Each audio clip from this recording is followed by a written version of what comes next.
Afternoon sir. हाँ जी, good afternoon. Good afternoon sir. Good afternoon जी, गुड आफ्टरनून। शुरू करें भी अपना गेम। वो 1-2 मिनट लेट हो के 11वीं वालों के साथ थे ना।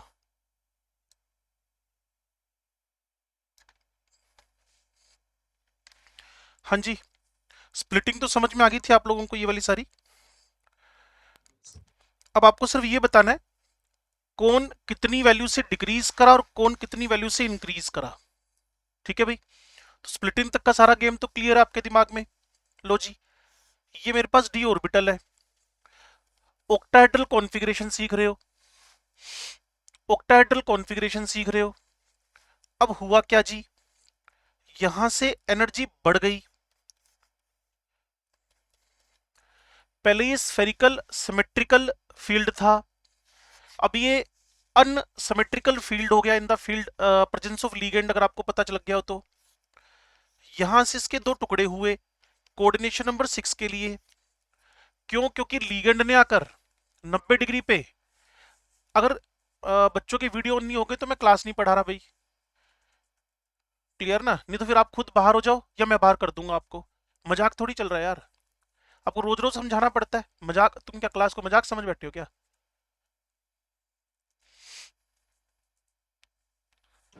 सर एक्चुअली ना लाइट नहीं आ रही तो मैं 5-10 मिनट कोई तक बात आ नहीं, जाएगी लाइट कोई आते ही प्रॉब्लम। चालू कर लेना भाई। यस सर, लेकिन 10 मिनट तक आ। हाँ, कोई बात नहीं। मजाक थोड़ी यार, रोज रोज आके चिल्लाओ कि वीडियो ऑन करो वीडियो ऑन करो। मैं मूवी थोड़ी बना रहा हूँ यार, और तुम हीरो थोड़ी हो मूवी के। गलतफहमी मत रहना, क्योंकि मैं हूँ स्ट्रेट फॉरवर्ड बंदा, जो है वो बोल दूंगा मुंह पे ही ना। हाँ भाई, ये आपके पास डी ऑर्बिटल है, और डी ऑर्बिटल आपके पास लीगेंड की प्रेजेंस में थोड़ा सा एनर्जी बढ़ा गई अपनी। और जैसे एनर्जी बढ़ाई ना, उसके बाद लीगेंड ने स्प्लिटिंग करवा दी इसकी। यहां तक की बात तो क्लियर थी, जिसको हम CFSC crystal field splitting energy या डेल्टा ऑक्टाहेड्रल और स्पेक्ट्रोस्कोपिकल में 10 DQ भी लिखते हैं हम लोग, जिसका यूज हम ना के बराबर ही करते हैं। 10 DQ, 10 DQ। अब जो बोल रहा हूं उसको ध्यान से सुनो। हुआ क्या,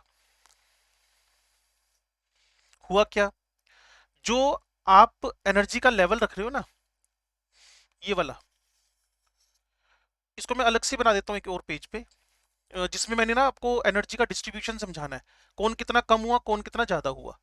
यहाँ एग्जैक्टली मैं स्प्लिटिंग दिखा रहा हूं सबसे पहले। इसको मैंने बताया था BARI सेंटर, इसको बेरी सेंटर बोलते हैं। तो मैं जब घर में समझा रहा था ना पुरु को, तो वो बोल रहा था कि ये मैंने ऑप्टिक्स के साथ कहीं वो कोरिलेट कर रहा है इन बातों को। पता नहीं आप कर रहे हो कि नहीं कर रहे हो, उसने मुझे ऐसा बोला। मुझे उसकी बात समझ में नहीं आई, उसको शायद मेरी बात समझ में आ गई थी। अब वो कैसे कर रहा था कोरिलेट, आप भी 12वीं के हो, आप भी फिजिक्स पढ़ते हो, तो हो सकता है आपको कहीं से कोरिलेट होगी, मुझे नहीं पता।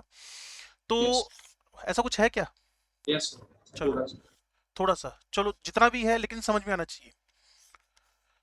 लो जी, सॉरी,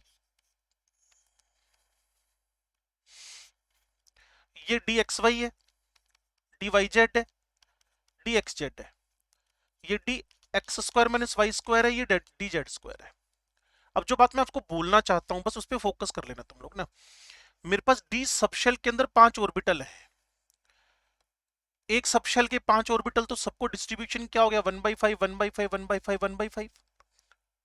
एक के 5 टुकड़े कर दिए। 1 रुपए के 5 टुकड़े तो 20 पैसे, और 100 रुपए के 5 टुकड़े तो 20-20 रुपए। और एक के टुकड़े किए तो 1/0.2, 0.2, 0.2, 0.2, 0.2। हर ऑर्बिटल को 0.2 का डिवीजन मिला हुआ है। अब सुनो, अब देखो, इनकी एनर्जी बेरी सेंटर से कम हुई है और इनकी ज्यादा हुई है। तो वर्ड सुनना, कंजर्वेशन लॉ सुनना, किसी का लॉस किसी का गेन है।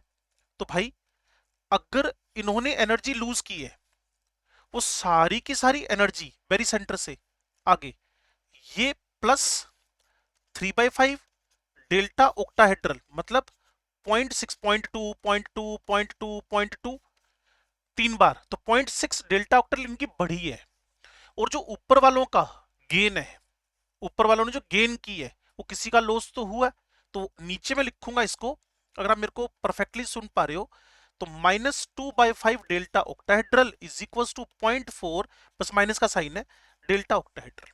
एक और बात बताऊं, नीचे वाले को 6 से मल्टीप्लाई करके देखो, माइनस का 2.4 आ जाएगा। 6 इलेक्ट्रॉन आ सकते हैं ना बच्चे मैक्सिमम, 1 2 3 4 5 6। 6 का 0.4 से मल्टीप्लाई करो, माइनस का 2.4 आ जाएगा। ऊपर वाले को 4 से मल्टीप्लाई करके देखो, 4 इलेक्ट्रॉन आएंगे ना, 1 2 3 4। Yes 1 orbital can accommodate maximum 2 electron, 2 orbital में 4 इलेक्ट्रॉन, तो वो भी 2.4 आ जाएगा प्लस का। नेट तो जीरो ही हो जाएगी ना, तभी तो कह रहा हूं किसी का लॉस, किसी का गेन, किसी का गेन, किसी का लॉस है। लेकिन इससे मुझे ना सीएफएससी कैलकुलेट करने में हेल्प लगती है। इससे मुझे सीएफएससी, उसने कहा किसी भी एटम की सीएफएससी निकालो, किसी भी एटम की कोऑर्डिनेशन कॉम्प्लेक्स के अंदर क्रिस्टल फील्ड स्प्लिटिंग एनर्जी निकालो। मैंने कहा जी निकाल देते हैं, काम ही सौखा है।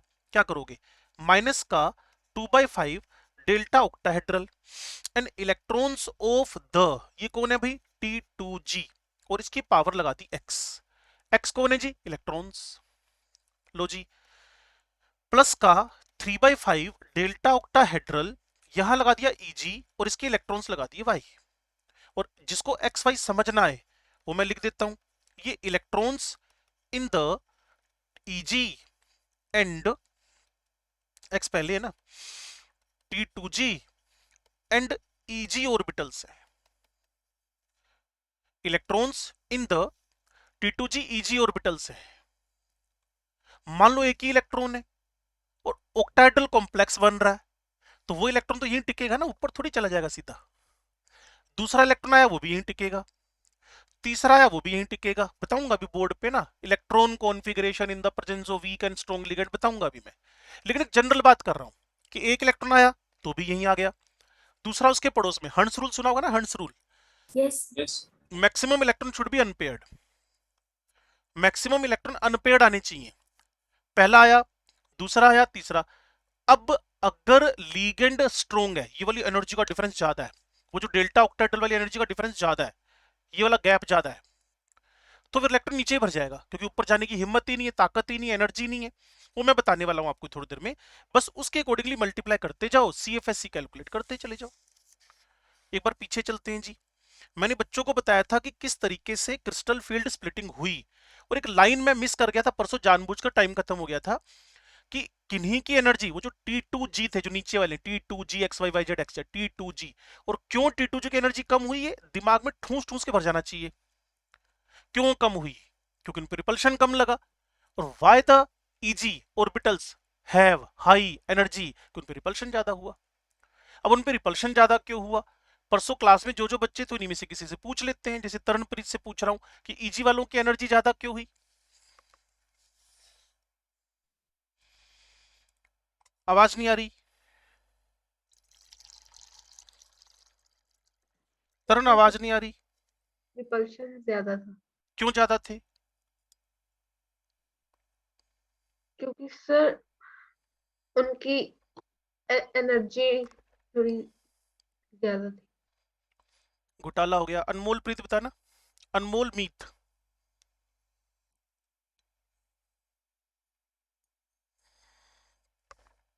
आवाज ही नहीं जा रही अनमोल को मेरी। अगर उसको मेरी आवाज नहीं जा रही, वो लेक्चर कैसे पढ़ रही है। बस बाबा जी को देख देख के काम चल रहा है। हरमिलन तुम बताना, Eg की एनर्जी बढ़ी क्यों। Sir, they were arranged along the axis. बस, it is a perfect answer, it is a perfect answer, it is a perfect answer, यही परफेक्ट आंसर है। और तरन ने लगता है रिवीजन भी नहीं किया। अनमोल को मेरी आवाज ही नहीं जा रही, वो क्लास में बैठी क्यों है मुझे समझ नहीं आ रहा। अभी भी एक्सप्रेशन भी नहीं दे रही वो।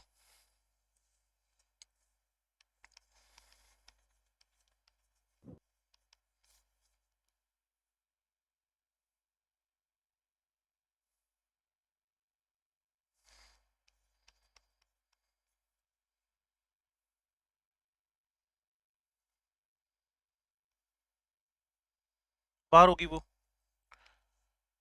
ये तुम्हारी क्लास की सबसे बड़ी प्रॉब्लम है, क्लियर ना। तुम्हें डिफेंड करने का एक ही तरीका मिला हुआ है, छलांग मार के बाहर चले जाओ। लेकिन किससे भाग रहे हो ये भी सोच लेना, ना खुद से। हाँ जी, तो अगर जो बच्चे पढ़ने में इंटरेस्टेड है उनको ये समझ में आ गया तो मैं आगे बढ़ू, नहीं तो ये रुका रहूं। बड़ी सिंपल सी थियरी है 3 मिनट की। क्रिस्टल फील्ड थ्योरी सीएमआई और लीगेंड के बीच आयनिक bond electrostatic force of attraction consider करती है। अगर लीगेंड नेगेटिव है तो पॉइंट चार्ज, न्यूट्रल है तो डाइपोल।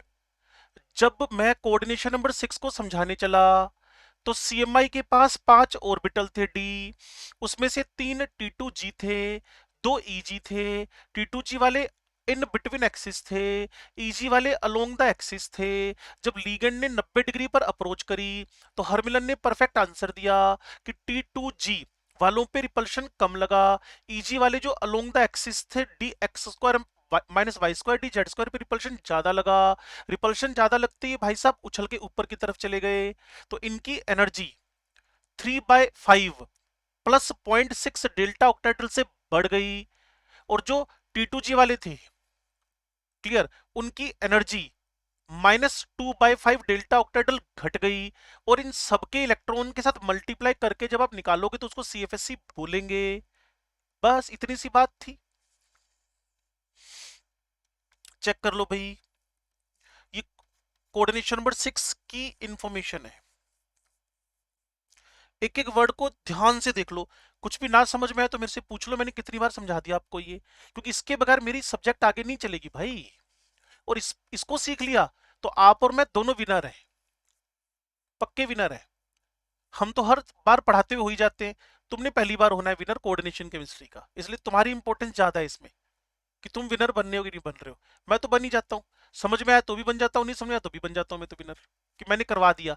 ये वाला विनर फीलिंग है, समझा दिया, ये थोड़ी सी अच्छी वाली फीलिंग हो जाती है कई बार।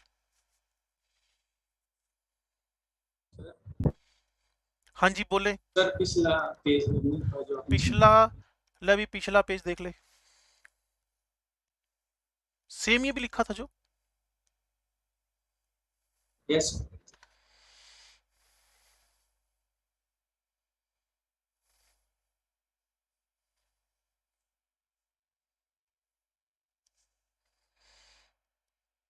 अभी हाथों हाथी कोऑर्डिनेशन नंबर 4 भी समझा देते हैं आपको। पता है क्या हुआ, कोऑर्डिनेशन नंबर 4 टेट्रा हेड्रल, सबको पता है टेट्राहेड्रल मतलब 109.28 डिग्री के एंगल्स। सबको पता है कि जब लीगेंड लीगेंड अप्रोच करेगा तो पक्का 90 डिग्री पे अप्रोच तो नहीं करेगा, 90 डिग्री पे अप्रोच तो नहीं करेगा। क्यों करेगा, बनाना ही उसको क्या है, बनाना ही उसको क्या है, टेट्राहेड्रल 109 डिग्री पे जाना है, तो वहां तो पक्का नहीं आएगा वो। अब जो कह रहा हूं उसको ध्यान से सुन लो, T2G और EG में से अगर आप लोग मुझे गाइड कर दो कि रिपल्शंस ज्यादा कहां है, तो बल्ले बल्ले।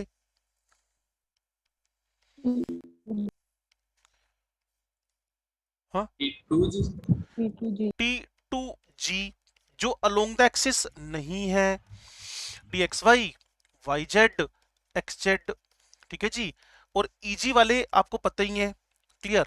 तो EG वालों पे रिपल्शन कम लगा और T2G वालों पे रिपल्शन ज्यादा लगा। सारा गेम एक्सिस पे होना और नहीं होने पे है। और उसके बाद का गेम आपकी समझ कि sp3 d2 d2 sp3 octahedral 90 degree पे है और sp3 टेट्राहेड्रल 109 डिग्री पे है। ज्यादा रिपल्शन sp3 d2 में 90 वालों पे लगेगा EG पे, और कम रिपल्शन T2G। उल्टा गेम हो गया, sp3 में आते टेट्राहेड्रल में आते। अब इसका जो मैं फोटो बनाऊंगा मुझे लगता है तुम समझ जाओगे।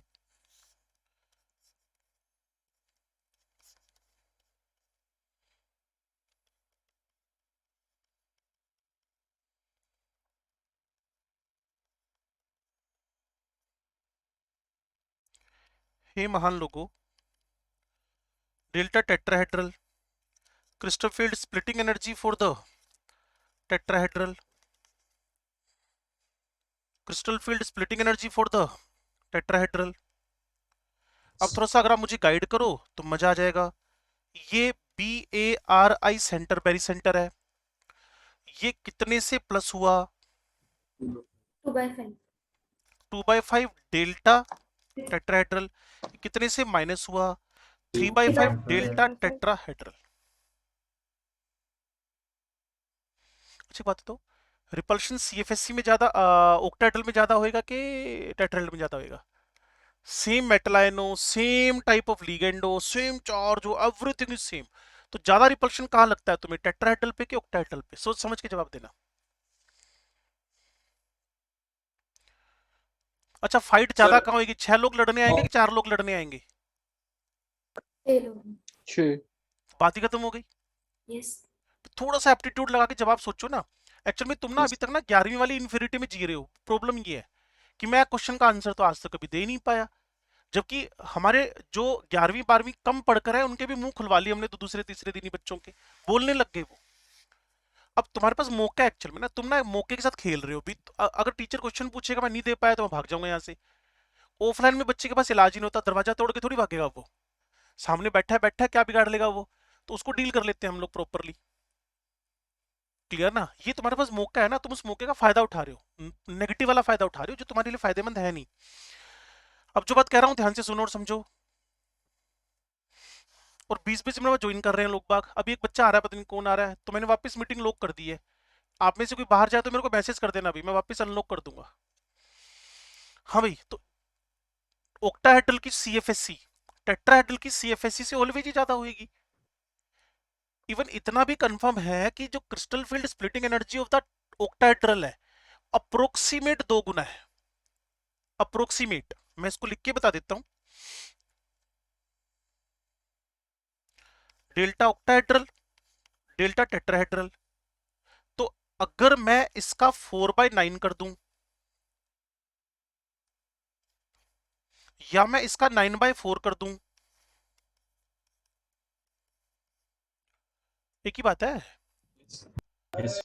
क्लियर? इसमें हाफ के बराबर हो गया, अलग 4/9 मतलब 1/2 अप्रोक्स। तो डेल्टा ऑक्टाहेड्रल ज्यादा रिपल्शन होने की वजह से CFSE of the octahedral is greater than CFSE of the tetrahedral due to more number of the repulsions। और ज्यादा रिपल्शन क्यों लगे, तरणप्रीत बताएगी। due to more number of repulsions More number of repulsion, why the more number of repulsions? क्योंकि sir octahedral में 6 electrons आएंगे, 6 ligand है 6 और लिगेंड्स आएंगे टेट्राहेड्रल और में 4 लीगेंड है। 4 हैं। Yes sir. चलो, तो ये CFSC, इस पूरी बात को अगर आप समझ गए हो तो इसने सारा कुछ यहाँ लिखा हुआ है, उसके बाद स्प्लिटिंग करके दिखा दी है। मैं आपसे एक रिक्वेस्ट करूंगा कि इसको जल्दी से देख लो।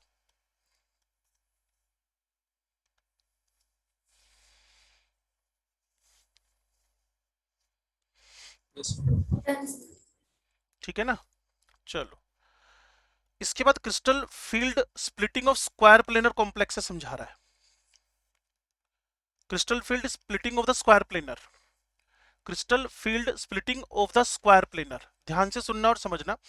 मैं आपको मेन जोन में ले जाता हूं जहां आपको दिक्कत नहीं होगी, सीधे यहीं लेके आता हूं। लो जी, ये डी ऑर्बिटल की स्टेज नंबर 1 है। लीगन ने कहा भाई साहब क्यों सो रखे हो, क्यों एनर्जी को बराबर रख के बैठे हो, थोड़ा सा डिस्टर्ब हो। तो लीगन ने आकर रिपल्शन लगाने शुरू कर दिए, इससे इनकी एनर्जी थोड़ी सी बढ़ गई, इनका डीजेनरेसी मेंटेन रही लेकिन एनर्जी बढ़ गई। अब सुनो ध्यान से, अगर तुम्हें DSP2 या स्क्वायर प्लेनर शेप के बारे में इंफॉर्मेशन है तो इसमें सारे के सारे एंगल 90 डिग्री की इंफॉर्मेशन भी होगी। और कहीं ना कहीं आपको समझना पड़ेगा क्या कि एक ऑक्टाहेड्रल शेप का जब आप एक्सियल बॉन्ड का रिमूवल कर देते हो, वर्डिंग सुन रहे हो, किसी भी ऑक्टाहेड्रल शेप के एक्सियल बॉन्ड का रिमूवल कर देते हो, किसी ऑक्टाहेड्रल शेप के एक्सियल बॉन्ड का रिमूवल कर देते हो तो एक स्क्वायर प्लेनर शेप बनता है। और अगर आपको थोड़ी सी इंफॉर्मेशन है कल परसों से कि ये जो वर्टिकल वाला एक्सिस था, ये किसको दिया था हमने, एक्स या वाई या जेड?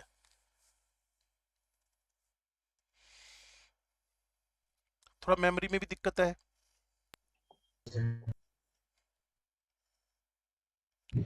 इंटरेस्ट नहीं है ना आपका, मुझे लगता है इंटरेस्ट नहीं है आपका ना, ये दिक्कत बड़े थोड़ी सी ना। ये बनाए तो थे हमने कल परसों, और आपको क्या बताया था, इसका नाम क्या है, डी जेड स्क्वायर। तो जेड एक्सिस का रिमूवल हो गया। मैं फिर बोल रहा हूं, वैसे 3 बार बोल चुका हूं, चौथी बार बोल रहा हूं, sp3d2 का एक्सियल बॉन्ड हटा दें तो ये स्क्वायर प्लेनर शेप बनता है। जो एक्सियल बॉन्ड है वो जेड जेड जेड एक्सिस को, एक्सियल बॉन्ड जेड एक्सिस को रिप्रेजेंट कर रहा है, यानी जेड के पास तो लिगेंड आएगा नहीं, तो लीस्ट रिपल्शन किनको मिलेंगे, जेड वालों को, और मैक्सिमम रिपल्शन, ध्यान से सुन लेना मेरी बात को, लीस्ट रिपल्शन किसको मिलेंगे, ये पहला पॉइंट, ये दूसरा पॉइंट, इसके बाद तीसरा पॉइंट, लीस्ट रिपल्शंस किसको मिलेंगे, जेड एक्सिस को। क्यों मिलेंगे भाई, जेड तो रिमूव ही हो गया, लिगेंड उस पे आएगा ही नहीं। तो अगर आप थोड़े से भी इंटरेस्टेड हो चीजों को जानने में तो आप इमीडिएटली सारी बातें पकड़ डालोगे। पहले तो इनकी स्प्लिटिंग हुई, कौन सी वाली, वो स्प्लिटिंग थी तुम्हारी ऑक्टाहेड्रल वाली, वो स्प्लिटिंग थी तुम्हारी ऑक्टाहेड्रल वाली। ऑक्टाहेड्रल के बाद फर्दर फिर स्प्लिटिंग होगी, याद है ऑक्टाहेड्रल के भूल भाल गए, ईजी ऊपर होते हैं और T2G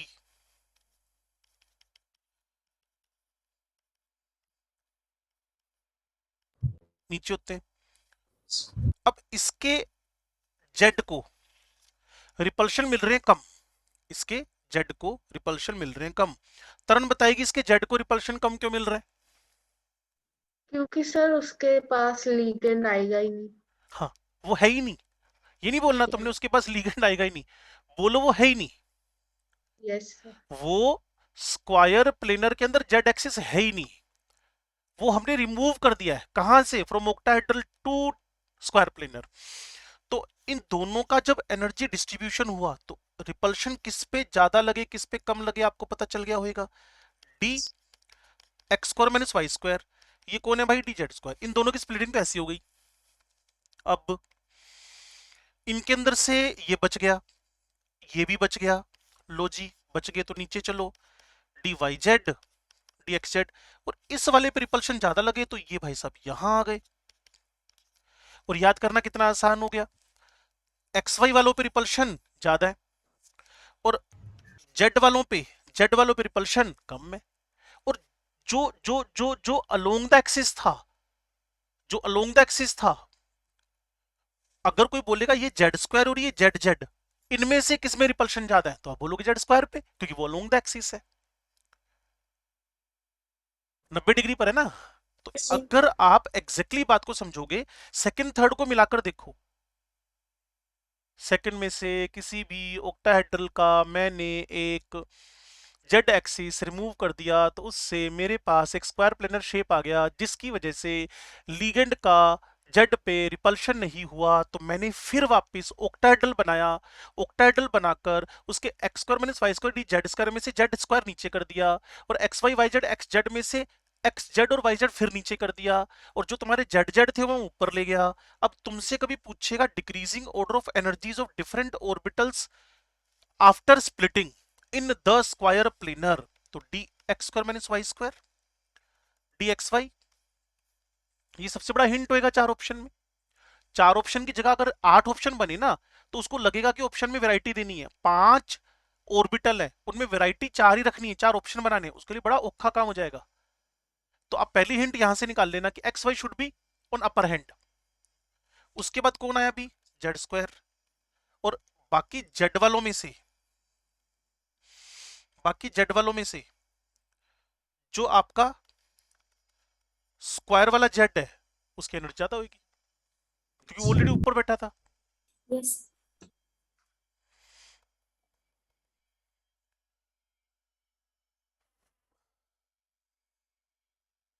कुछ पता चला? Yes. Yes. लो जी, सारी बातें मैं आपसे ऑलरेडी कर चुका हूं, ये सारी बातें मैं आपसे कर चुका हूं। Factor affecting the crystal field splitting. अब मैं एक बार फिर बोलता हूं, factors affecting the CFSC, factors, और आपको ऑलरेडी आते भी हैं ये factors affecting CFSC. Number 1, CFSC directly proportional to the oxidation number of CMI.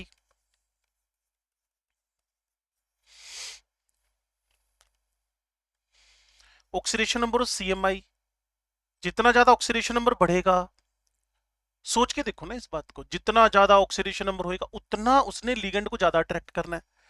और Yes. सारा कबाड़ा किसने किया है, तुम्हारे स्प्लिटिंग किसने करवाई है, लिगेंड ने। ठीक है। लिगेंड अगर अट्रैक्ट हुआ तो रिपल्शन तो लगेगा। इनकमिंग लिगेंड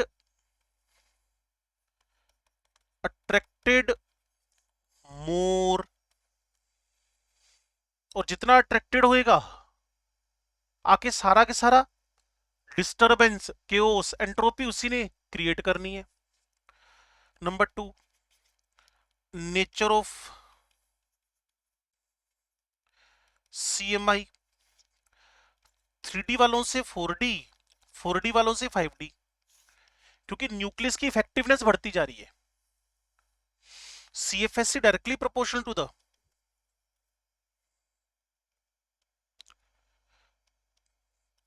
पता है आपको कि प्लेटिनम का कोई भी कंपाउंड बना दो 4 कोऑर्डिनेशन नंबर में, लीगेंड कोई भी हो, खुली छूट, प्लेटिनम के साथ लीगेंड क्लोरो हो, साइनो हो, फ्लोरो हो, ब्रोमो हो, वोटर हो, ये हो, जो हो, भाई साहब ने ऑलवेज DsP2 होना है। कितनी बढ़िया बात बता दी मैंने आपको। अगर आप हाइब्रिड सेट सीखना चाहते हो, सेंट्रल प्लेटिनम है, +2 ऑक्सीडेशन स्टेट है, 4 कोऑर्डिनेशन नंबर है, सोचना मत, सीधा टिक मार के आना DsP2।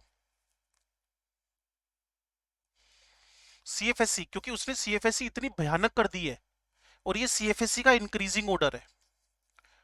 5D सीरीज, एक बुक है जेडी ली की, इनऑर्गेनिक की, उसने पता क्या लिखा है, जब मैं 3D से 4D जा रहा हूं तो न्यूक्लियर चार्ज अप्रोक्सीमेट 25-30% बढ़ता है, लेकिन 4D से 5D जा रहा हूं ड्यू टू लेंथेनेड कॉन्ट्रैक्शन ये 50% बढ़ता है, यानी ग्रोथ बहुत ज्यादा है।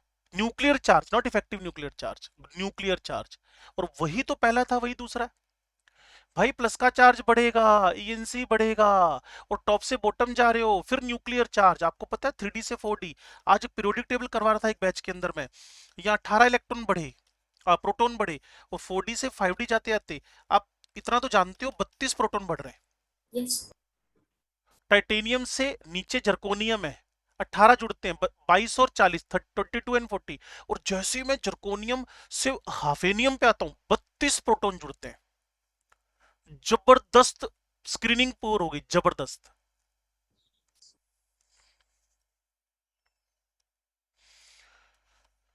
Coordination entities of the second and third transition series have greater tendency to be low spin, वो बाद में बता दूंगा लो स्पिन हाई स्पिन का मतलब क्या है। ये बात मैंने आपसे ऑलरेडी बोली थी, ये ट्रिक लिख लो हमेशा के लिए, सोचना नहीं पड़ेगा। प्लेटिनम हो, +2 हो, कोई भी लीगेंड हो, ठीक है जी, एनी लीगेंड, और इसका हाइब्रिड स्टेट और कोऑर्डिनेशन नंबर 4 हो, तो hybrid state always always always always always DsP2 होगी। सोचना मत, आंसर मार के आना बस, कुछ नहीं लिखना इलेक्ट्रॉन कॉन्फ़िगरेशन, बस एक सिम्टम पकड़ना है। CMI कौन है, प्लेटिनम है, चार्ज क्या है, +2 है, कोऑर्डिनेशन नंबर क्या है, 4 है, लीगेंड कौन है भूल जाओ, कोई भी होने दो, क्लोरो, फ्लोरो, आइडो, वोटर, साइनो, फाइनो, कुछ भी। इतनी जबरदस्त इसकी CFSC हो गई है। ये ऑलरेडी करवा चुका हूं मैं आपको, पीछे करवा दिया था। डेल्टा टेट्राहेड्रल 1/2, डेल्टा ऑक्टाहेड्रल उधर 2.25। भाई ऐसे तो लिखा था। यस। और आप ही लोगों ने बताया था मुझे कि लिगेंड ज्यादा आएंगे, रिपल्शन ज्यादा होएगा, सीएफएससी बढ़ जानी है। लो जी, नेचर ऑफ लिगेंड नंबर 4 पे है। नेचर ऑफ लिगेंड नंबर 4 पे है। स्ट्रोंग वीक, वीक की बात चलेगी। आप इसको बोलते हैं spectro chemical series. I minus Br minus SCN minus chloride और सल्फाइड और F। इसके लिए एक सिंपल सा याद करने का तरीका बना लो, हिंदी में लिख रहा हूं। इस बार स्टूडेंट्स क्लास से free iodide, bromide, SCN minus, chloride से सल्फाइड फ्री। इस बार स्टूडेंट क्लास से फ्री हो पिछले 1.5 साल से, और क्या चल रहे हो। और फ्रीडम का लेवल ही हाई है, जिसका जो मन करेगा वो करेगा। लेकिन किसी को ये नहीं पता चल रहा ना एंड नुकसान किसका हो रहा है। उनको लगता है टीचर को नुकसान कर दिया, सोचते ही रह जाओगे बस। जिस दिन मेरा नुकसान करोगे उस दिन सोचना पड़ेगा बहुत ज्यादा। अपना कर रहे हो लखबीर, कुछ गलत हो बता मेरे को। कहते जी मैं लीव कर जाऊंगा, आपका नुकसान कर दूंगा, बस मैं करना फिर है। अपना करोगे, मेरा थोड़ी करोगे। गलत बोलना होता है चाहे सही बोलना होता है, बोलना होता है। वो होती है इंटरेक्टिव क्लास, मजेदार क्लास। फिर कंपटीशन चलता है, जैसे 11वीं वाले चलाते हैं कि मैं पहले बोला कि वो पहले बोला। ये होती है क्लास, सीखने का तरीका। तो आपको ये समझ में आ गई। स्पेक्ट्रोकेमिकल सीरीज में स्टार्ट का IBR, ये ना increasing strength of the ligand, increasing. इस बार स्टूडेंट क्लास से फ्री मतलब IBR, SCN, क्लोराइड, सल्फाइड और फ्लोराइड। इसके बाद चलें जी। अब देखना तुम्हारी खासियत है, जितने भी आ रहे हैं ना सारे के सारे O वाले आ रहे हैं। Hydroxide, oxalate, oxide and water. तो इसको मैंने बोलने का तरीका पता है क्या बना लिया? हाइड्रोक्साइड एंड ऑक्सलेट, ओल ये ऑक्साइड है, इन वाटर। तो हाइड्रोक्साइड ऑक्सलेट तो वैसे याद हो गए बोलने से। ओल की जगह ऑक्साइड आ गया और वाटर की जगह वाटर आ गया। ये स्ट्रेंथ बढ़ रही है इनकी।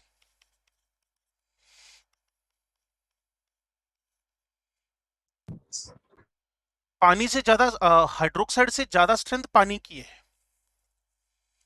अब एक खास बात और देखो, अब सारे नाइट्रोजन वाले आगे देखो, ये नाइट्रोजन वाले थोड़ा माइन्यूटली ऑब्जर्व करो। क्लियर ना? ये NCS, ये EDT, ये अमोनिया, EN, नाइट्रो। नाइट्रो बड़ा जबरदस्त लिगेंड है, जबरदस्त मतलब पावरफुल।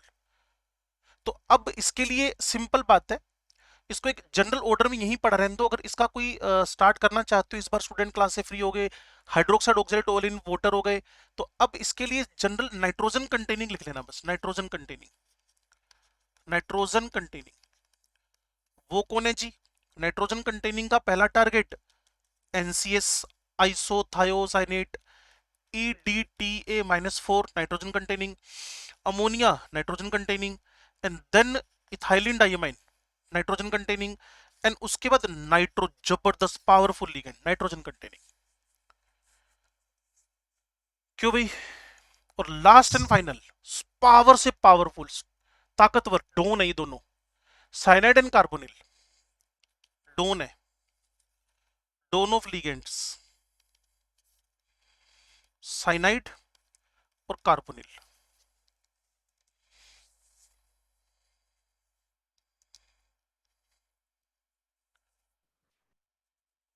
और अगर पावरफुल मानना है, बस ये 4-5 कोई मान के चलो, इससे ऊपर कोई पावरफुल है नहीं।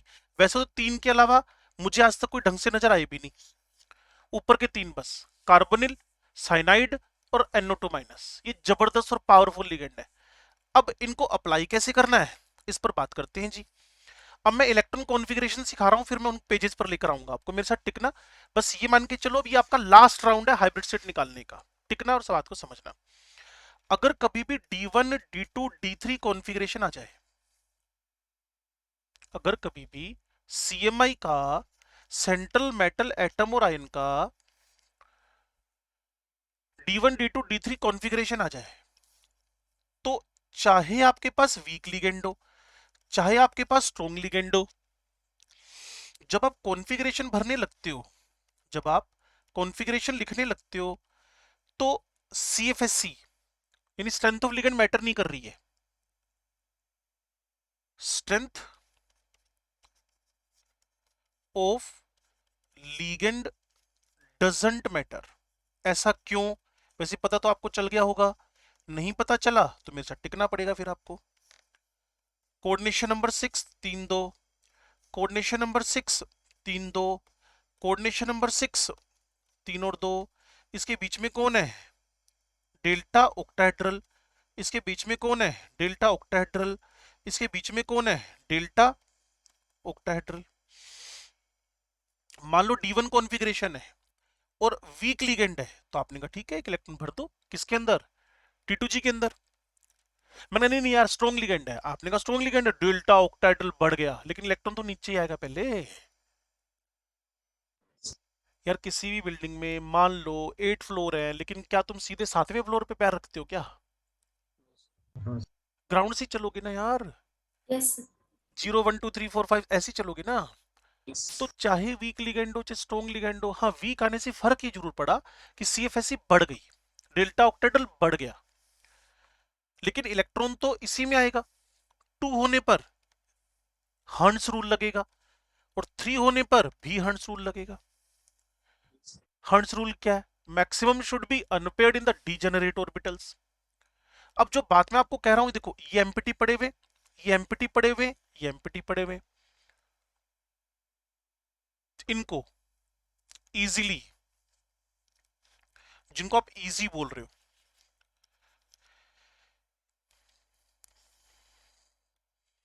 EG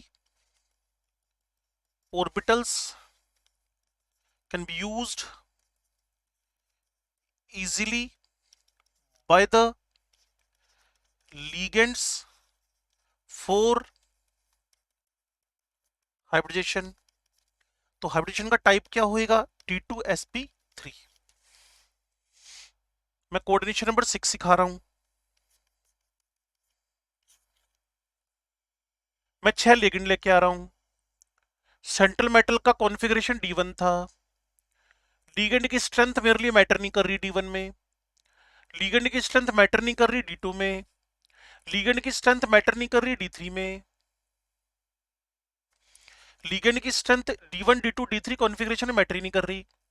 तो मेरे पास ये 2 ऑर्बिटल बच गए खाली। आपको पता है साइनाइड, आपको ये बात पता है कि साइनाइड जब आएगा तो कोऑर्डिनेट बॉन्ड बनाएगा, फ्लोराइड जब आएगा तो कोऑर्डिनेट बॉन्ड बनाएगा, लिगेंड जब आएगा तो कोऑर्डिनेट बॉन्ड बनाएगा। क्या ये बात पता है आपको? यस क्या ये बात आपको पता है कि लिगेंड आकर कोऑर्डिनेट बॉन्ड बना रहा है? नो सर आयनिक बॉन्ड नहीं नहीं, जो चैप्टर चल रहा है वो बॉन्ड तो बनाएगा ना। वो तो CFT की थ्योरम में आयनिक है तो कोऑर्डिनेट बॉन्ड ही ना।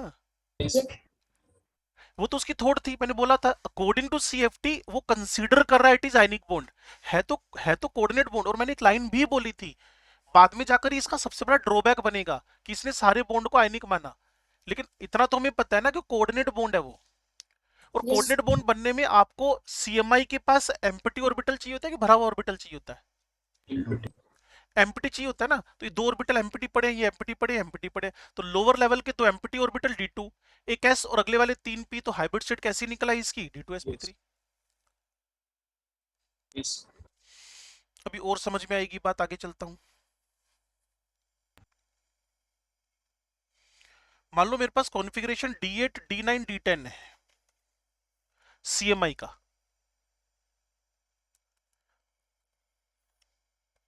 Week ligand strong ligand.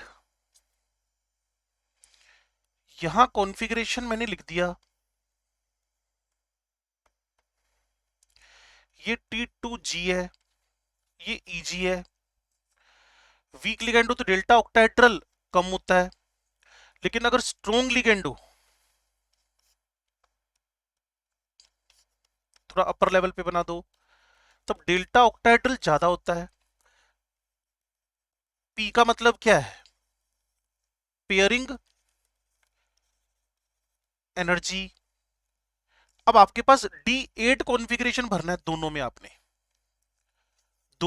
D8 configuration भरना है।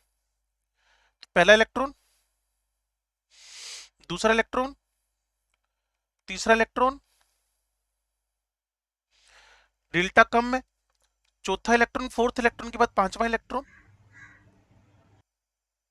Yes. छठा इलेक्ट्रॉन, सातवां इलेक्ट्रॉन, आठवां इलेक्ट्रॉन। 8 पूरे हो गए। Yes. अब इसमें चलते हैं जिसमें डेल्टा ऑक्टाहेड्रल ज्यादा है। फर्स्ट, सेकंड, थर्ड, फोर्थ का एंट्री कराओगे। Down. C फोर्थ, ऑर्बिटल में। Fifth, sixth, seventh. ये क्या गड़बड़ हो गया? ऊपर 2 ही है ना? वही T2G ऊपर। Yes. Yes. 7 8। अब दोनों में फर्क नजर आ रहा है कोई?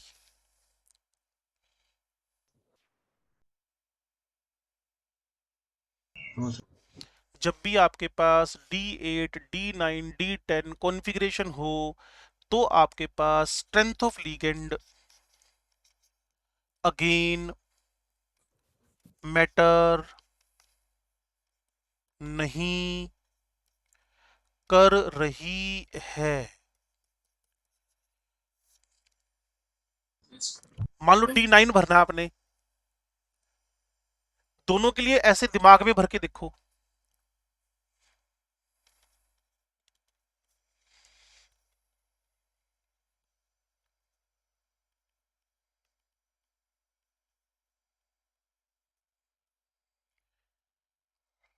Yes. मान लो आपको D10 भरना है,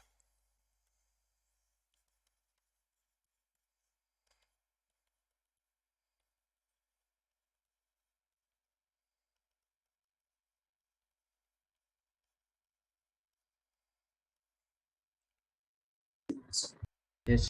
तो क्या आपको लोअर वाले D ऑर्बिटल अवेलेबल हो रहे हैं फॉर हाइब्रिडेशन? लोअर वाले यहां तो अवेलेबल हो रहे थे, यहां लोअर वाले D अवेलेबल हो रहे हैं। कहाँ है? No, sir. No, sir. Use तो कर लिए और इलेक्ट्रॉन तो भर गए उसमें। कहता है यस सर। पिछली बार है इसकी बात कर रहा हूँ जो करंट स्लाइड दिख रही है तेरे को यार। मेरे पास लेट आई इसलिए। यही चल रही थी, लेट कहाँ है? यही चल रही थी। मैंने चेंज एक बार कुछ सेकंड के लिए पीछे लेकर गया था उसको मैं। चलो गोली मारो, इस पर डिबेट नहीं करते हम। मैं ये कह रहा हूँ 8 9 10 के अंदर क्या lower D orbital for the hybridisation available है? No. No. तो मान लो 6 लिगेंड आ रहे हैं, वो 1 S के साथ, 3 P के साथ, 2 D फर्दर वालों के साथ क्या कर लेंगे? कोवलेंट कोऑर्डिनेट बॉन्ड बना लेंगे। तो हाइब्रिड स्टेट ऑलवेज के लिए कैसी सेट हो गई है? sp3 d2। Yes. Yes. बोलो भाई।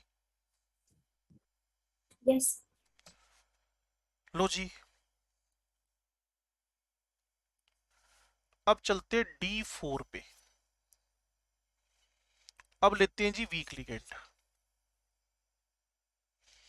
या फिर चलते हैं D4 पे, यहां लेते हैं स्ट्रॉन्ग लिगेंड। ठीक है, ये मेरे पास 3 नीचे 2 ऊपर, यह है डेल्टा ऑक्टाहेड्रल जो कि कम है पेयरिंग एनर्जी से।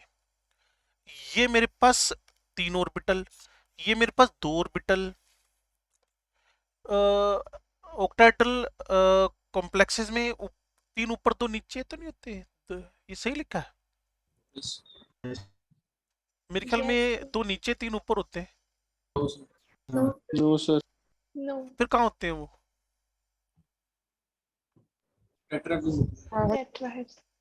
टेट्राहेड्रल में। चलो कंफ्यूज नहीं हुई, यही अच्छी बात है, नहीं तो तुम्हारे फेस पे तो कंफ्यूजन आना शुरू हो ही गया था। ये यार हो सकता है ऐसे हो गया हो। और ऑक्टाहेड्रल में 3 नीचे 2 ऊपर होता है, T2G नीचे H ऊपर होता है। यहाँ डेल्टा ऑक्टाहेड्रल ज्यादा हो गया क्योंकि स्ट्रेंथ ऑफ लिगेंड ज्यादा थी ना। लो जी भरना शुरू करते हैं। D4 को भरना है। अवनीत भरवा। नीचे वाले पे 1 एक एक करके 2 3 एक ऊपर। 4। ठीक हो गया। यस। इनमें स्पिन बहुत ज्यादा फ्री है। स्पिन फ्री कॉम्प्लेक्स बनेगा। इसमें 1 2 3 चौथा इलेक्ट्रॉन कहां भरूं? बीच। क्यों भरूं? क्योंकि डेल्टा ऑक्टेट्रल ज्यादा था, पेयरिंग एनर्जी कम थी, पेयर्ड हो गया। पेयरिंग एनर्जी कम थी, पेयर्ड हो गया। पेयरिंग एनर्जी कम थी, pairing energy less mean pairing will be promoted और सपोर्टेड। अगर पेयरिंग एनर्जी कम है तो पेयरिंग सपोर्ट हो गई। अच्छा जी, अब थोड़ा सा अपनी अक्ल लगाओ। मान लो लीगेंड आता है, लोअर में सिर्फ एक ही डी अवेलेबल है और मुझे D2 चाहिए, 2 डी चाहिए, तो क्या ऐसा पॉसिबल है कि एक डी नीचे का और एक डी ऊपर का उठाकर मिक्सिंग करा दे? कभी अगर हाइब्रिडेशन के रूल्स पढ़े हो आपने, रूल्स ऑफ हाइब्रिडेशन का पता है क्या होता है? Energy of orbital should be nearly same. Yes. एक तो तुमने 3D उठा लिया, एक तुमने 4D उठा लिया, और एक 3D और एक 4D मिक्स कर दिया, तुमने क्या कर दिया? होएगा ही नहीं कभी मिक्स। Yes. Yes. या तो नीचे के दोनों डी अवेलेबल हो, या तो नीचे के दोनों डी अवेलेबल हो, या तो नीचे के दोनों डी अवेलेबल हो, या एक भी ना हो।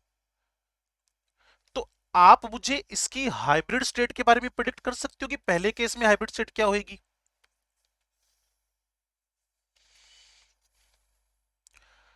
DSP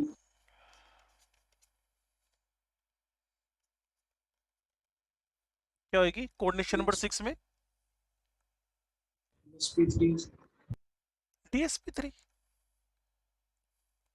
यार तुम्हारे में पढ़ाना मतलब सर दर्द लेना यार, दीवार से सिर मार ले 4-5 बार, इससे अच्छा तो या इतना जोश से बता रहा हूँ। पीछे 6 कोऑर्डिनेशन नंबर है, 6 तुम्हारे पास खाली ऑर्बिटल चाहिए होंगे, तो DSP3 बता के 5 ऑर्बिटल अवेलेबल करा रहा है, क्या कर रहा है?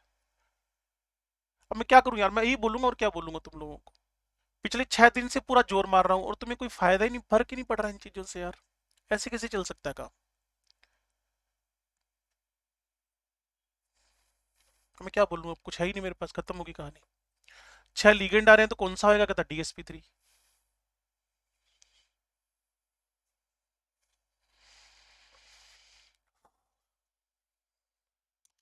लगा लो दिमाग भी लग रहा है तो मैं तो बैठा हूँ आराम से अपना, इससे आगे तो पढ़ाया जाएगा ही नहीं मेरे से।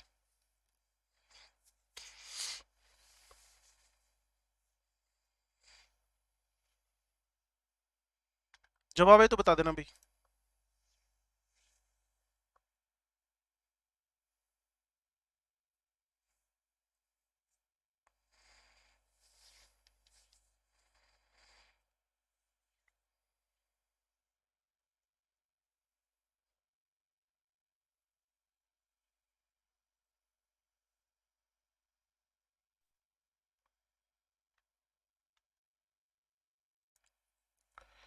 इस डी ऑर्बिटल का सीन कुछ ऐसा बन गया है। अब ये डी ऑर्बिटल कभी भी आपको सपोर्ट नहीं करेगा। और अभी चिल्ला चिल्ला के क्या बोल रहा था यार, 3D और 4D के एक एक ऑर्बिटल की मिक्सिंग नहीं हो सकती, those have the high difference of energies. कोई फालतू में दिमाग लगाएगा कि एक 3D एक 4D का ले लो। अब आपके पास इसका एक खाली ऑर्बिटल पड़ा हुआ है, इसके खाली ऑर्बिटल पड़े हुए, इसके इतने सारे खाली ऑर्बिटल पड़े हुए, लेकिन तुम्हें चाहिए कितने? अभी बोला था कोऑर्डिनेशन नंबर 6 है, you have required only 6 empty orbital. एक यहां लीगेंड, एक यहां लीगेंड, एक यहां लीगेंड, एक यहां लीगेंड, एक यहां लीगेंड। अब तो बताओ कौन सी हाइब्रिड स्टेट हुई?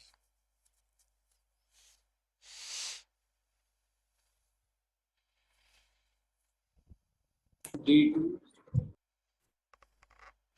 वही वापस आ गया D2। अरे D तो पिछले यूज ही नहीं हुए यार। DSP3D हाँ, ऐसे बोलना, फिर SP3D D2 उठा के बैठ गया पहले। वो पिछले वाले D तो यूज ही नहीं हो रहे तेरे। अब हाइब्रिड स्टेट तेरे पास कैसी गई है? sp3d2, फिर D2 पे फंस गई कहानी आकर। It is sp3d2 not D2sp3।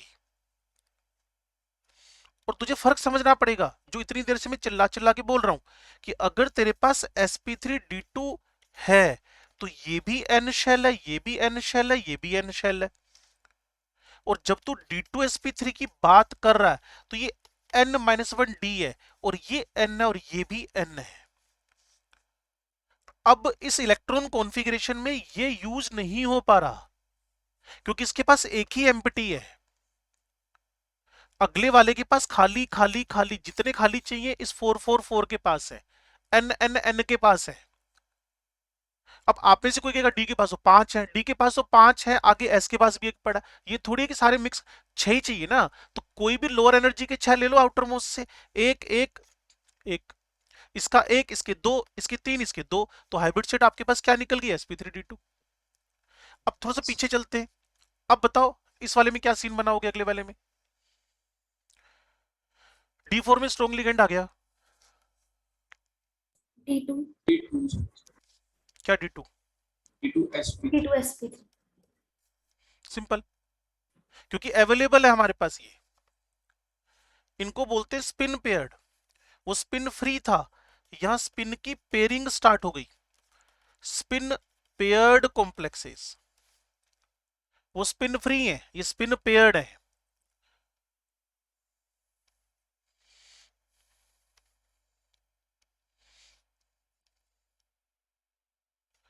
अगर मेरे पास D5 कॉन्फ़िगरेशन आ जाए, लीगेंड मेरे पास वीक हो,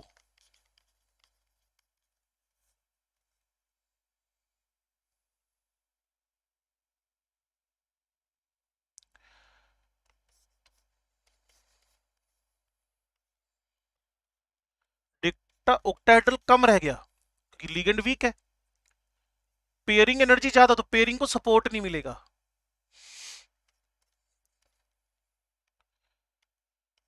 1 2 3 4 5 maximum electrons are in paired unpaired form, और अगर जितने अनपेयर्ड होंगे वहां उसका मैग्नेटिक मोमेंट कैलकुलेट करना भी आसान हो जाएगा। चेक करते हैं, अभी पहले बात खत्म कर लें। अब D5 में लीगेंड स्ट्रोंग आ गया, CFSC बढ़ गई, किससे बढ़ गई, पेयरिंग एनर्जी से, CFSC बढ़ गई, पेयरिंग एनर्जी अगर कम रह गई तो पेयरिंग को सपोर्ट लगेगी, पेयर्ड करने के लिए एनर्जी कम चाहिए तो पेयरिंग को सपोर्ट लग गई। 1 2 3 4 5 what type of hybrid states are recommended in given configurations, पहले वाले में क्या रिकमेंडेड है, sp3 sp3, D2. अभी भी डी बोल रहा है, 2 से sp3 d2, और इसमें क्या रिकमेंडेड है, D2sp3। D2sp3. D2sp3. पहले वाले का नाम है spin free complexes, spin free ज्यादा है, दूसरे वाले का नाम है स्पिन पेयर्ड कॉम्प्लेक्सेस। अगर मैक्सिमम अनपेयर्ड, अगर वीक लिगेंड आया है तो D4H है, D5H है, D6H है, D7, 8 9 10 तो हम कर चुके हैं, 1 2 3 हम कर चुके हैं, तो स्पिन्स फ्री होते हैं। अगर वीक लिगेंड आया है, इसके अलावा पिछला वाला ऑर्बिटल उठता है, तो इनको जनरली हम वीक फील्ड कॉम्प्लेक्सेस भी बोलते हैं क्योंकि वीक लिगेंड यूज कर रहे हो। इनको हम लोग लोअर ऑर्बिटल कॉम्प्लेक्स भी बोलते हैं क्योंकि हमने D2 यूज किया, लोअर ऑर्बिटल D2 यूज किया ना, D2 कॉम्प्लेक्सेस। D2sp3 में D2 कौन से शेल से उठा है, जो S और P का शेल है उसके पिछले वाले से। S और P का शेल अगर 4 4 है तो D3 है, S और P का शेल 5 5 है तो D4 है, S और P का शेल अगर 6 6 है तो D का 5 है। Lower orbital complex, weak field complex, spin pair. अगर मैं इसकी जगह वीक की जगह स्ट्रॉन्ग लिगेंड ले लूं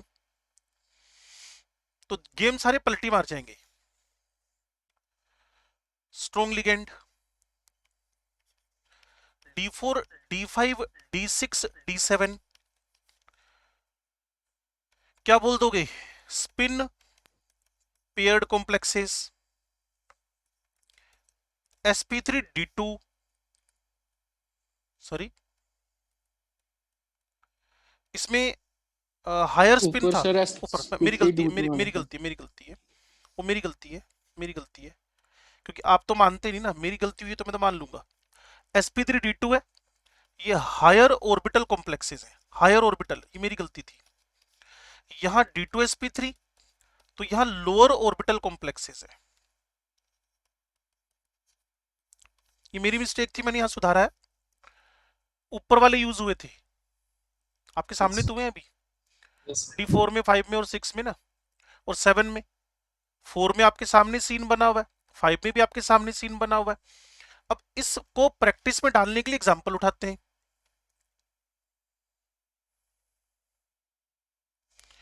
यहां Fe लिया यहां वोटर ले लिया होल 6 करके +3 कर लिया या Fe ले लिया साइनाइड ले लिया -3 कर लिया सबसे पहले होता है CMI का इलेक्ट्रॉन कॉन्फ़िगरेशन लिखना Fe+3 है यहां भी CMI Fe+3 है और हो सकता है आप में से मैक्सिमम बच्चों को पता ना पता जैसा भी आपको पता होगा 26 नंबर पे आता है ये और ये AR 3D 0 और क्या लिखूंगा अब आगे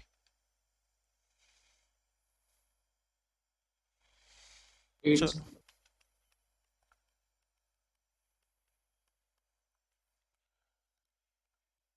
आयरन का 3d6 4s2 होता है ना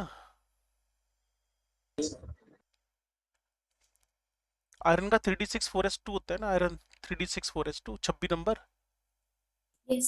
और Fe+2 किया तो पहले S वाले निकल गए फिर Fe+3 किया तो एक और निकल गया अब 3d5 स्ट्रेंथ ऑफ लिगेंड क्या है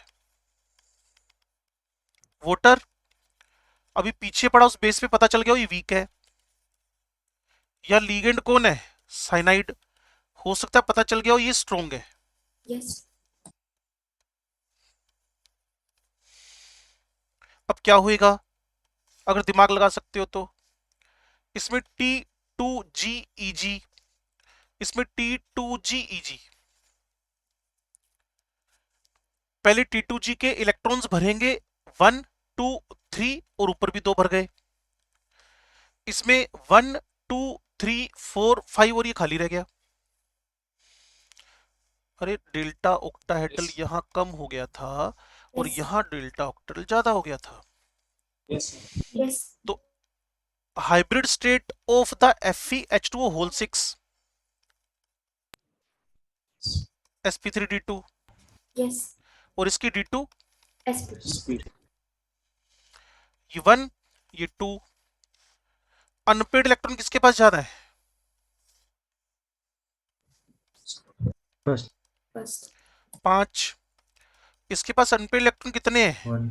1 अगर किसी को इसका मैग्नेटिक मोमेंट निकालना है मैग्नेटिक मोमेंट हो सकता है फिजिक्स में आपने फॉर्मूला सीखा हो केमिस्ट्री में पिछले साल था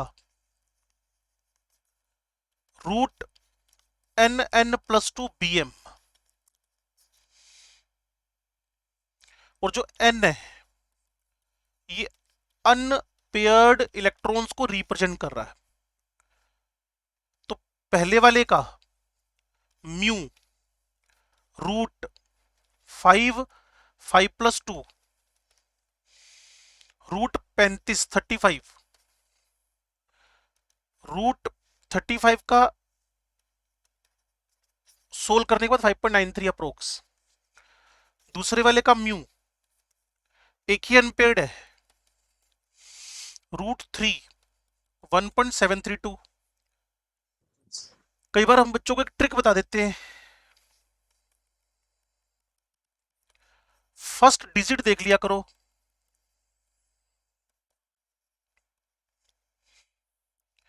फर्स्ट डिजिट देख लिया करो म्यू की उतने यूपी होते हैं उसके अंदर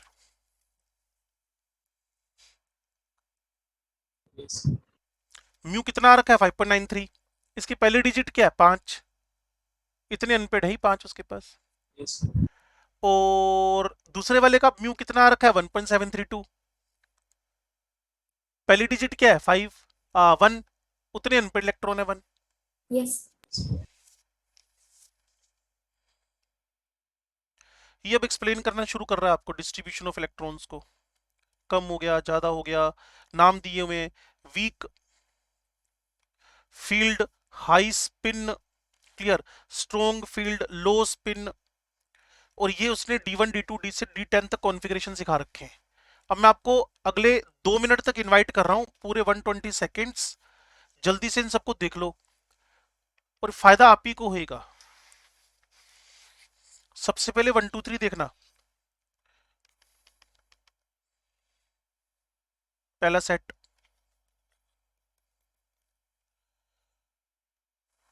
फिर 8 9 10 देखना, दूसरा सेट,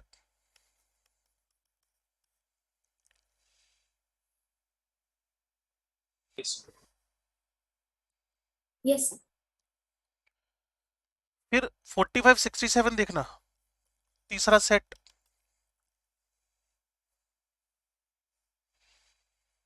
अच्छा है कि सारे कर लें।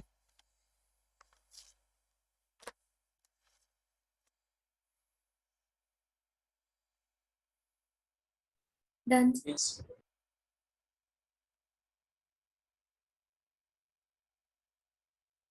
देख लो ढंग से, जल्दीबाजी करने की नीड नहीं है, ऐसे थोड़ी हमने दिल्ली में जाकर पीएम बनना है, और वो पॉसिबल भी नहीं है। तो इसीलिए जो चीज पॉसिबल नहीं वो सोचते भी क्यों, हमारा काम है कोऑर्डिनेशन को ढंग से सीख लेना, कंपाउंड देखकर उसकी हाइब्रिड सेट पता लगाओ। पहला काम होता है CMI के बारे में पता लगाना, दूसरा काम होता है उसका ऑक्सीडेशन नंबर पता लगाना, तीसरा होता है उसका इलेक्ट्रॉन कॉन्फ़िगरेशन पता लगाना, चौथा होता है लिगेंड की स्ट्रेंथ चेक करना। तीन ही ढंग के लिगेंड है स्ट्रेंथ वाले। वैसे अमोनिया को भी कुछ जगह पे कंसीडर किया हुआ है स्ट्रॉन्ग, क्लियर ना। स्टार्ट के तीन तो ही कार्बोनिल, साइनाइड और NO2 माइनस, थोड़ा बहुत इथाइलिन डाइमाइन, और इथाइलिन डाइमाइन भी वो डाइडेंटेट है, इसलिए स्टेबिलिटी बढ़ाता है किलेशन करा के, और उसके पीछे का अमोनिया। ये 4 5 ही हैं जो पावरफुल माने जाते हैं। हाँ भाई, चेक कर लो इसको और इसको सबको, ये सारी बातें आपसे ऑलरेडी डन हो चुकी हैं।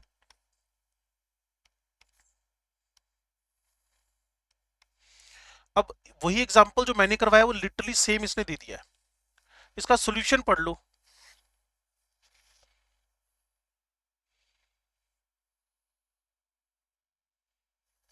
इसका सॉल्यूशन पढ़ लो।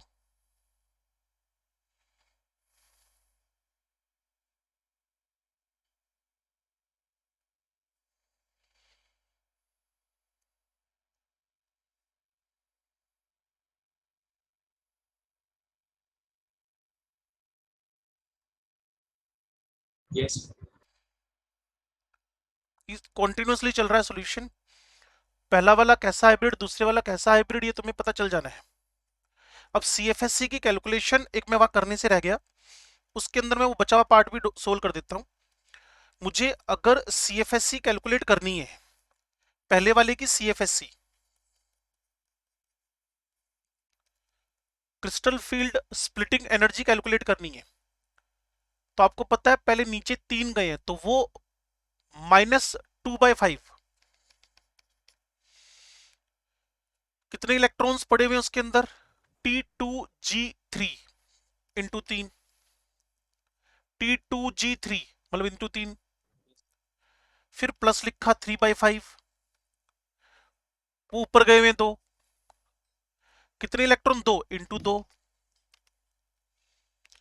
तो ये कितना हो गया अब आपके पास, माइनस का 2/5 मतलब 0.4 का -1.2, और ये प्लस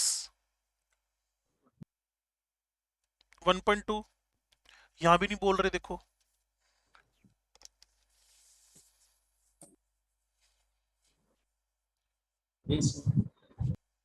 अगले वाले की चलो तुम ही कैलकुलेट कर दो।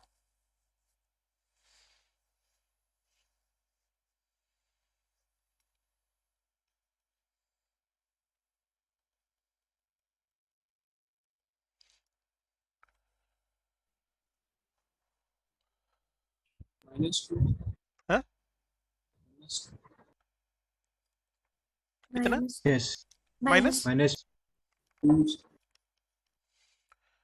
Minus 2/5 into 5. 5 -2 आ गया आंसर इसका। Yes. तो वो आगे उसने आपको CFSC, अभी भी किसी को CFSC कैलकुलेशन करने में दिक्कत है तो बात कर लो भाई, बस इलेक्ट्रॉन कॉन्फ़िगरेशन लिख पाओगे अगर तो CFSC आराम से कैलकुलेट हो जाएगी। ये देखो इसने बता रखा है negative value of CFSC indicate net lowering in the energy gain in stability. Minus का मतलब ही एक्सो है, नेगेटिव साइन का मतलब क्या है, CFSC एक्सो है, और CFSC एक्सो है फेवर्स स्टेबिलिटी। और अगर अब थोड़ा सा ध्यान से सुनना, ये पीछे चलता हूं मैं, आपने मुझे कहा सर इसकी CFSC -2 है, किस वाले की, साइनाइड वाले की, और दूसरे वाले की 0 है, तो आपको क्या लगता है कौन सा ज्यादा स्टेबल होएगा? minus Second one. सेकंड वाला ना। अब सोचो क्यों है, सेंट्रल सेम है, इलेक्ट्रॉन कॉन्फ़िगरेशन सेम है, ऑक्सीडेशन नंबर सेम है, तो किसने स्टेबिलिटी दी, किसने स्टेबिलिटी दी? लीगेंड की स्ट्रेंथ ने। ligand जितना जबरदस्त लीगेंड है उतनी उसने स्टेबिलिटी क्या कर दी है, बढ़ा दी है। yes जितना जबरदस्त लीगेंड है उतनी उसने स्टेबिलिटी क्या कर दी है, बढ़ा दी है। Yes.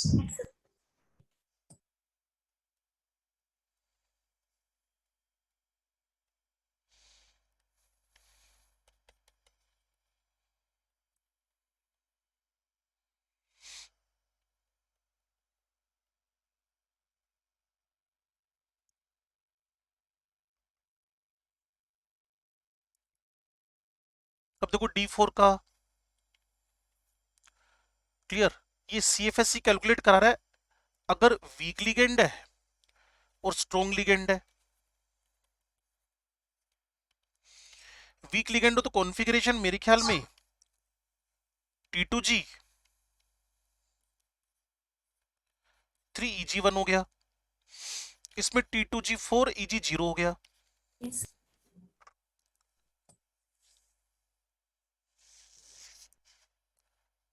अगर समझ में नहीं आया है तो अभी डिस्कस कर लो। आ गया सर। Again. उसके बाद इसका मल्टीप्लाई minus -2 by 5. -2/5 मतलब -4.4 के साथ, yes और इसका 0.6 के साथ, फिर कैलकुलेशन आपके सामने आ जाएगी। yes Yes. कलर के लिए रिस्पॉन्सिबल अनपेड इलेक्ट्रॉन्स, मुझे तो बड़ा सिंपल सा वर्ड बोलना आता है, colour is due to unpaired electrons. जहां अनपेड इलेक्ट्रॉन्स हैं वहां गारंटीड कलर है। और दो ही टाइप के क्वेश्चन पेपर अगर असाइनमेंट में कहीं पे कलर दे रखा है पिंक रेड ग्रीन ब्लू, तो उस क्वेश्चन को काट देना, कहने जी हमारा काम नहीं है, रेड ब्लू पिंक थोड़ी याद करेंगे, हाँ इतना जरूर याद करेंगे कलर या कलरलेस, बात खत्म। और कलर्ड कैसे पता चलता है, अनपेड इलेक्ट्रॉन से। और शायद आप में से कुछ बच्चों को पता हो, मैंने एक कोड बनाता हूं मैं सब जगहों पे, CPUP, Yes. C for colour, P for paramagnetic, due to the unpaired electrons. जहां अनपेड है वहां पैरामैग्नेटिज्म आएगा, और जहां पे अनपेड है वहां कलर भी आएगा। जहां पे अनपेड इलेक्ट्रॉन है, if the coordination compound contain the unpaired electrons, अगर किसी कोऑर्डिनेशन कॉम्प्लेक्स के पास अनपेड इलेक्ट्रॉन्स हैं तो गारंटी लिखवा दो, 100% गारंटी लिखवा दो कि उसके पास पैरामैग्नेटिज्म है। और दूसरा इतना गारंटी दे दो कि उसके पास कलर भी है। और कलर के लिए क्वेश्चन कभी भी रेड पिंक ग्रीन ब्लू पूछे ना तो बोल देना ना ना ना, हमें रेड पिंक ग्रीन ब्लू पता नहीं चलते, हमें बस दो ही बातें पता चलती हैं, coloured colourless, coloured colourless, coloured colourless, बस। और इसके बाद अगर क्वेश्चन पूछेगा PM कितना मैग्नेटिक मोमेंट है, तो फॉर्मूला लगा देना √n+2, और n वहां अनपेड इलेक्ट्रॉन है। और Yes. तीसरी बात, हाइब्रिड स्टेट पूछे तो लीगेंड का रोल बहुत बड़ा है। और चौथी बात, अगर उसने एब्जॉर्ब्ड कलर दे रखा हो तो इमिटेड कलर को इजीली बताया जा सकता है। उसका मैंने आपको व्हील बनाकर बताया था, अगर आपको पता हो तो। Yes. आपको मेरी आवाज आ रही है ढंग से? Yes.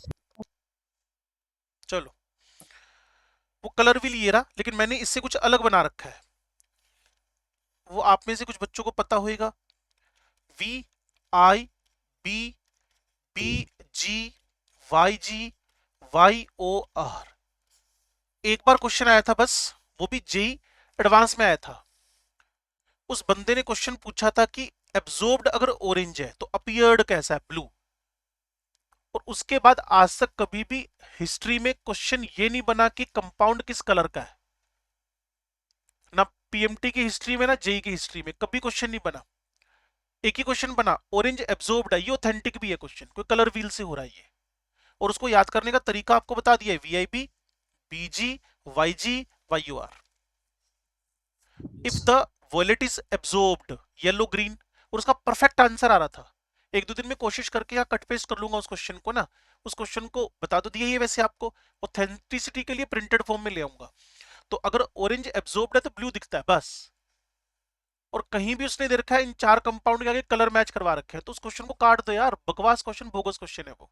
आपको कलरफुल कलरलेस पता होना मस्ट है। और दूसरा, कप्लीमेंट्री कलर्स पता होने मस्ट है कि एब्जॉर्ब्ड अगर ऑरेंज है तो इमिटेड आपके पास ब्लू होएगा, अगर कोई इंडिगो है तो येलो होएगा। ये पता होना जरूरी है।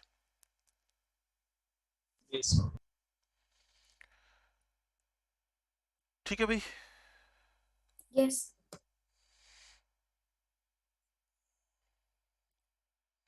देखो ये फालतू में लाइनें लिख रखी हैं। अगर कोई कॉपर +1 है 3d10 है, अगर कोई जिंक +2 3d10 है, एजी + 3d10 है, क्लियर है, तो साफ सी बात है। It is important to note that in absence of a ligand there is no crystal field splitting. वो तो श्योर है, लिगेंड नहीं आएगा तो स्प्लिटिंग कौन कराएगा। Has a compound is colourless. For example copper, ये +2 हो गया, एक अनपेड इलेक्ट्रॉन आ गया। कॉपर +2 हो गया, एक अनपेड इलेक्ट्रॉन आ गया। एक अनपेड इलेक्ट्रॉन आएगा, इमीडिएटली कलर अपीयरेंस हो जाएगी। उसने कहा अगर मैं TiH2O होल 6 Cl3 को हीट करके वॉटर मॉलिक्यूल्स का रिमूवल कर दूं तो ये उसके बाद आपको कलरलेस दिखता है। मैंने कहा जी स्प्लिटिंग वजह थी। और वैसे भी टाइटेनियम यहां किस वजह से कलरफुल था, क्योंकि टाइटेनियम का इलेक्ट्रॉन कॉन्फ़िगरेशन स्कैंडियम टाइटेनियम, अगर आपको पता हो तो, ओरिजिनली 3d2 4s2 होता है। और जैसे टाइटेनियम +3 में आएगा 3d1 4s 0 हो जाएगा। एक यूपी की वजह से है, स्प्लिटिंग की वजह से है। और Yes. वो ट्रांजिशन बंद हो गए। तो कलर किस पे डिपेंड कर रहा है? सिंपल सी बात है, अनपेड इलेक्ट्रॉन्स पे। कहानी इतनी सी है बस। ये कुछ भी आगे लिख रखा हो मैटर ही नहीं कर रहा है। बस आपके दिमाग में दो बातें जानी चाहिए जो मैं हाईलाइटेड पोर्शन में आपको बार बार समझा रहा हूं। कलर के बारे में और भी बात हो जाएगी कल आपसे, लेकिन अभी आप एक टास्क संभालो। क्या? कि किसी भी कंपाउंड का हाइब्रिड स्टेट कैसा है, वो भी कोऑर्डिनेशन नंबर 6 में। मोस्ट प्रोबेबली कल हम कोऑर्डिनेशन नंबर 4 और स्क्वायर प्लेनर को और टेट्राहेड्रल को भी कर डालेंगे वीबीटी के थ्रू। तब तक आप ये मोर्चा संभालो, आरपीएस वारपीएस आगे कंटिन्यू कर लो। सर नोट्स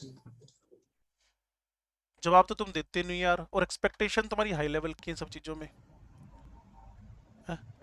चलो वो तो मुझे भेजना पड़ेगा ही, लेकिन क्या करें, तुम भी तो पार्टिसिपेट करो ना क्लास के अंदर। चलो कोई नहीं।